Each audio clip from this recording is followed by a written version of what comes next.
friends, today we are going to discuss two of the most important topics of polity, fundamental rights and DPSP. Both of them are pivotal while checking countries' progress. Fundamental rights protects individuals against states' arbitrary action, whereas the DPSP provides certain sets of guidelines to the governments while formulating policies. And today we are going to discuss a comparative analysis on both. So without any further delay, guys, let us start the topic. So guys, first of all, let us understand the constitutional framework of both the topics, both the aspects. So guys, fundamental right in our constitution mentioned under part 3 of the Indian Constitution, whereas the DPSP is mentioned under part 4. Their article starts from article 12 to 35 for fundamental rights, whereas for DPSP it is 36 to 51. Fundamental rights are legal entitlements for the individuals, which means they are legally binding on the states and are enforceable by courts. Enforceable, which means under any circumstances, if the fundamental rights are being violated of any individual, they can reach to the courts for enforcing them. Whereas the DPSPs are not enforceable in nature, which means it's on the discretion of the state whether they want to follow the DPSPs or not. But the DPSP targets to create a welfare state. So that is why it plays a pivotal role in countries' progress and development. Moving towards the next slide, guys, the primary objective. Let us understand the primary objective of the fundamental rights. It shields the individuals against arbitrary action of the state. Okay, what it does, basically, it prevents authoritative government. Okay, and provides every individual with equality, liberty, and a life full of dignity. These are justiciable, as we have already discussed, guys. This concept which we have taken in our Indian Constitution, this has been inspired by the US Constitution from a document known as Bill of Rights. A Bill of Rights.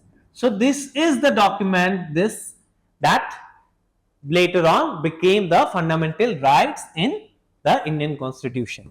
Moving towards the directive principles, guys, these are the guidelines given to the state while formulating certain policies to promote social justice and economic welfare, leading to inclusive growth of the society, inclusive development to the all sectors of the society. As we have already discussed, guys, these are non-enforceable, non-justiciable and non-enforceable by any court of law. This, however, it encourages our proactive governance, which means it is pivotal in the governance process of a country. Now, this particular provision we have taken from the Constitution of Ireland or Irish Constitution.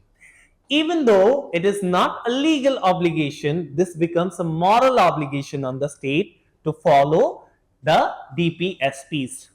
Moving towards the next slide, guys, this is a comprehensive comparison between them, like the DPSP and the fundamental right. The origin of fundamental right is US Constitution, the Bill of Rights. The DPSP is Irish Constitution. The source is Irish Constitution. Primary objective, primary focus is to promote individual freedom.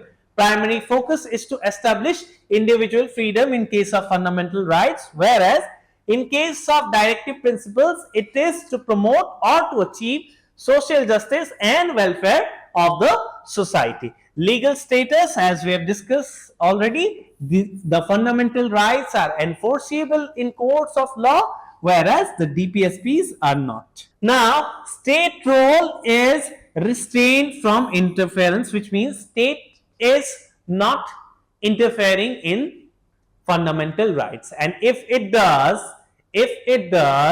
we can reach to the Supreme Court or High Courts for enforcing our fundamental rights, whereas the directive principles are the obligations for the state authority.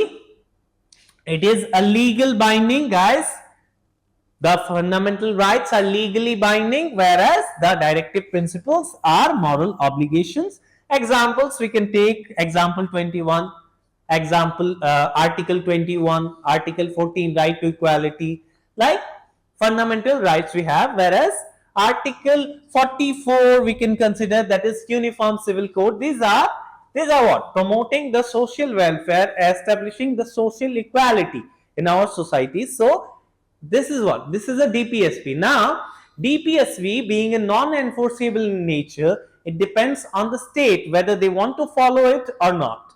It becomes a choice of their discretion. There are many states in which uniform civil code is applied, while we have yet to achieve the nationwide application of the uniform civil code. So that is how the DPSP differs from the fundamental rights. So guys, both of them have different values, different aspects in our Indian constitution, but both of them play a pivotal role while establishing individuals' freedom and life full of dignity, or promoting the social welfare and leading the country towards a welfare state. So this was the idea about the fundamental rights and the DPSP. If you want to learn more, stay connected with Edufy.